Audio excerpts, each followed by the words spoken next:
Traffic signal پر کھڑا وہ بچہ جو سخت دھوپ میں گاڑی کا شیشہ صاف کر رہا ہوتا ہے، یا پھر ہسپتال کے کسی ٹھنڈے فرش پر بیٹھا وہ شخص جس کی آنکھوں میں دوا کے پیسوں کے لیے بس ایک انتظار ہوتا ہے۔ ہاں، بہت ہی تکلیف دہ مناظر ہوتے ہیں یہ۔ بالکل، اور ہم روزانہ سڑکوں پر، دفتروں کے باہر، بازاروں میں یہ مناظر دیکھتے ہیں، لیکن ہوتا کیا ہے؟ ہم بس ایک سرسری سی نگاہ ڈالتے ہیں اور اپنی منزل کی طرف بڑھ جاتے ہیں، مطلب ہم رکتے نہیں ہیں۔ صحیح بات ہے، ہم بس آگے نکل جاتے ہیں۔ تو آج کے اس تفصیلی جائزے میں ہم جس تحریر کو گہرائی سے سمجھنے کی کوشش کر رہے ہیں نا، اس کے مطابق یہ جو ہم نظر انداز کر دیتے ہیں، یہ صرف ایک سماجی مسئلہ نہیں ہے، بلکہ یہ معاشرے کے ضمیر کی موت کا خاموش علام ہے۔ بہت بڑی بات ہے یہ۔ ہے نا؟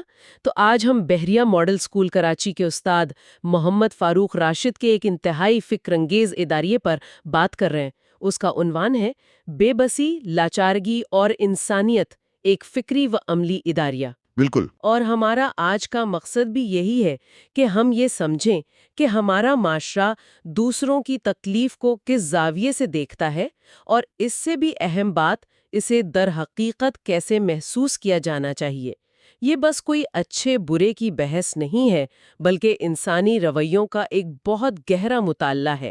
اچھا، اور اس گفتگو کا آغاز ہی میں اس نقطے سے کرنا چاہوں گا کہ انسان کی زندگی میں کچھ مناظر ایسے ہوتے ہیں جو مطلب وہ الفاظ میں قید نہیں ہو سکتے۔ ہاں، بالکل نہیں ہو سکتے۔ یعنی انہیں آپ کسی چارٹ یا گراف میں نہیں سمجھا سکتے، انہیں بس محسوس کیا جا سکتا ہے۔ جب ہم بے بسی کی بات کرتے ہیں نا، تو یہ لغت کے کوئی بے جان الفاظ نہیں ہیں، صحیح۔ یہ احساسات ہیں۔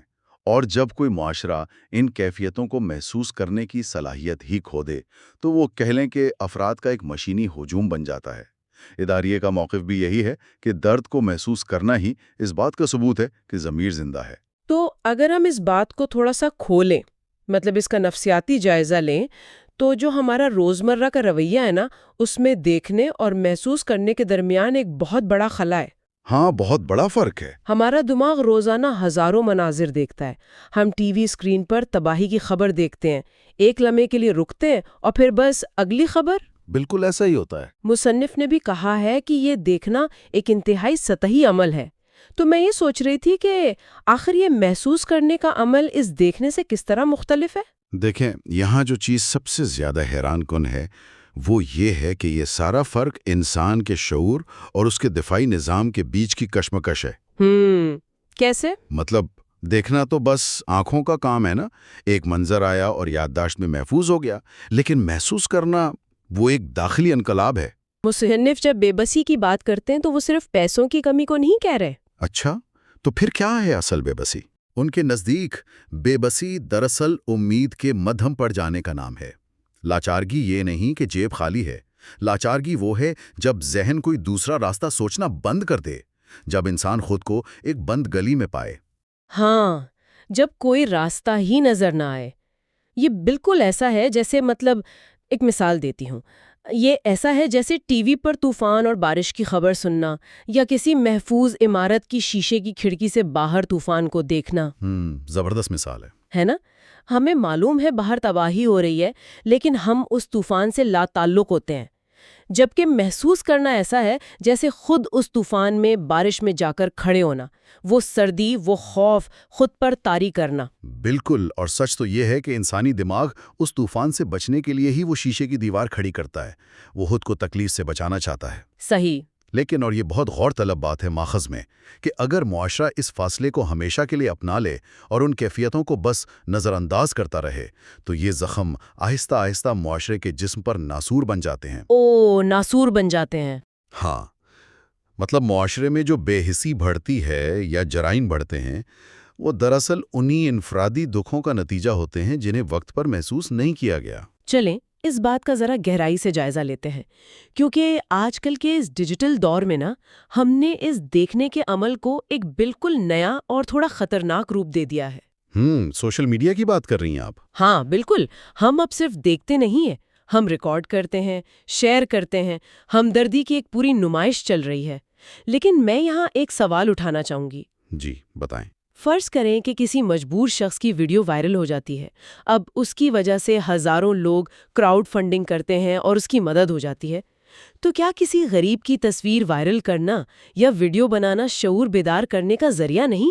کیا اس سے ان کی مالی مدد نہیں ہوتی؟ یہ واقعی اس پوری بحث کا سب سے پیچیدہ پہلو ہے، اور اس سے انکار نہیں کیا جا سکتا کہ ٹیکنالوجی سے پیغام جلدی پھیلتا ہے اور وسائل بھی اکٹھے ہو جاتے ہیں۔ تو پھر مسئلہ کہاں ہے؟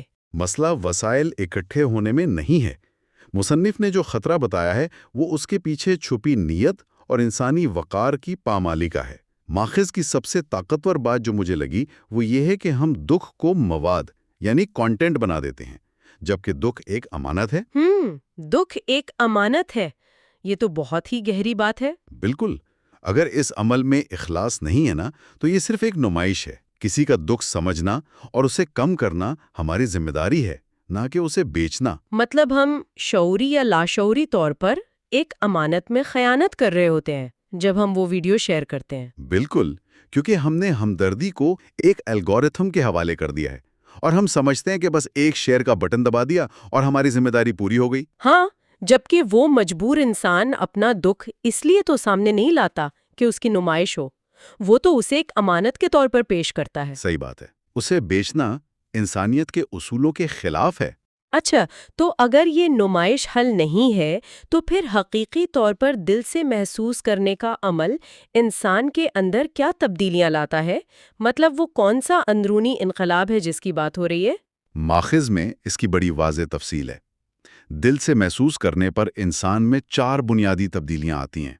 سب سے پہلے یہ کہ ایک حقیقی احساس ذمہ داری پیدا ہوتا ہے۔ یعنی وہ کسی اور کا انتظار نہیں کرتا؟ بالکل، انسان خود کو حل کا حصہ سمجھتا ہے۔ دوسری بڑی تبدیلی یہ آتی ہے کہ تکبر ختم ہوتا ہے۔ وہ اپنی نعمتوں کو اپنی برتری نہیں سمجھتا اور نہ ہی دوسروں کو کمتر سمجھتا ہے۔ ارے ہاں، یہ تکبر والا نقطہ تو بہت اہم ہے، کیونکہ عموماً جب انسان مدد کرتا ہے نا تو اسے لگتا ہے کہ وہ کوئی مسیحا بن گیا ہے، وہ کچھ عطا کر رہا ہے۔ ہاں، وہ ایک برتری کا احساس آ جاتا ہے۔ لیکن سچا احساس اس تکبر کو ختم کر دیتا ہے، کیونکہ تب انسان سمجھتا ہے کہ یہ تو بس حالات کا فرق ہے۔ بالکل ایسا ہی ہے۔ اور تیسری تبدیلی یہ آتی ہے کہ ہمدردی صرف الفاظ تک محدود نہیں رہتی، عملی شکل اختیار کر لیتی ہے۔ اور چوتھی تبدیلی یہ ہے کہ اس سچے احساس سے معاشرہ ایک خاندان کی طرح جڑنے لگتا ہے۔ یہاں آ کر بات واقعی بہت دلچسپ ہو جاتی ہے۔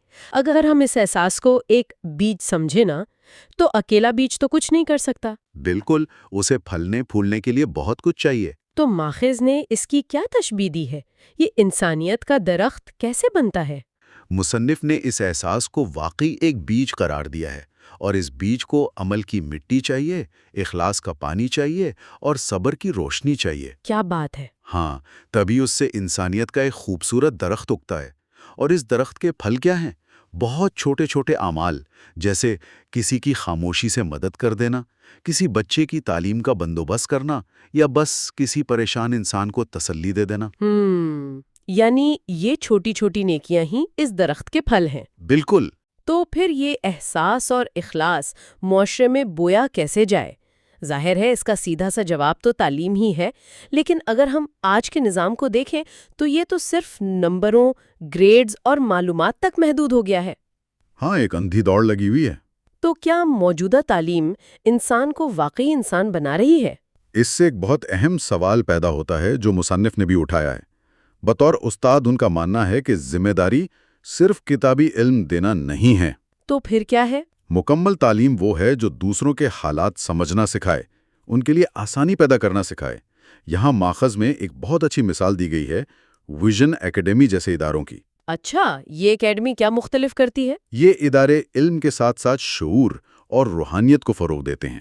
وہ بچوں کو صرف یہ نہیں رٹاتے کہ غربت کے اعداد و شمار کیا ہیں، بلکہ یہ سکھاتے ہیں کہ ان حالات کو بدلنے کے لیے عملی طور پر کیا کرنا چاہیے۔ مطلب وہ حل کا حصہ بننا سکھاتے ہیں۔ بالکل۔ یہ تو بہت زبردست بات ہے۔ تو نظریاتی باتوں سے نکل کر اب ہم ذرا عملی دنیا کی طرف آتے ہیں۔